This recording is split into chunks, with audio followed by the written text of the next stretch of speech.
নমস্কার, স্বপ্নাবিক নিউজ নেটওয়ার্কে স্বাগত। বরানগরের বিধায়ক সায়ন্তিকা ব্যানার্জির নামে সোশ্যাল মিডিয়ায় কুরুচিকর মন্তব্য করার অভিযোগ উঠল বিজেপি আইটি সেলের কর্মী শুভায়নদের বিরুদ্ধে। উল্লেখ্য, সম্প্রতি বরানগর বিধানসভার অন্তর্গত দক্ষিণ বরানগর তৃণমূল কংগ্রেসের উদ্যোগে আয়োজিত বিজয়া সম্মেলনী অনুষ্ঠানে অংশগ্রহণ করেছিলেন বিধায়ক সায়ন্তিকা ব্যানার্জি। সেখানে তৃণমূল কর্মীদের উদ্দেশ্যে বার্তা দেওয়ার পাশাপাশি প্রধানমন্ত্রীকে মাননীয় প্রচার মন্ত্রী বলে কটাক্ষ করতেও পিছু হটেননি সায়ন্তিকা।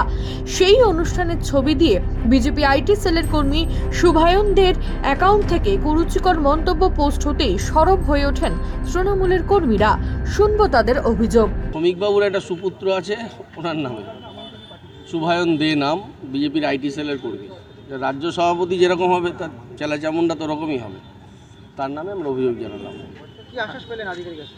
না, আশ্বাসের কিছু নয়, এটা সকলেই দেখেছেন, আপনারাও দেখেছেন সোশ্যাল মিডিয়ায় যে ধরনের কুরুচিপূর্ণ মন্তব্য এরা করেছে।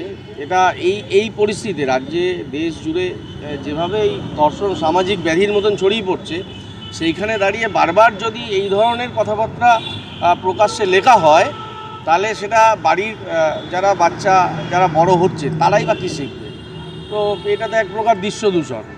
তো আমরা কমপ্লেন করলাম। ইতিমধ্যেই বিজেপি আইটি সেলের কর্মীর বিরুদ্ধে বরানগর থানায় অভিযোগ দায়ের করেছে তৃণমূল কংগ্রেস নেতৃত্ব। ঘটনার তদন্তে নেমেছে পুলিশ। রাজা দে, স্বপ্নাবিক নিউজ, বরানগর। সমস্ত খবরের আপডেট পেতে লাইক করে সাবস্ক্রাইব করুন স্বপ্নাবিক নিউজ। সেই সঙ্গে বেল বাটন প্রেস করতে ভুলবেন না। আপনাদের একটা সাবস্ক্রিপশন আমাদের জন্য অত্যন্ত মূল্যবান। একই সঙ্গে ফলো করুন আমাদের হোয়াটসঅ্যাপ চ্যানেলটিও। জয় হিন্দ।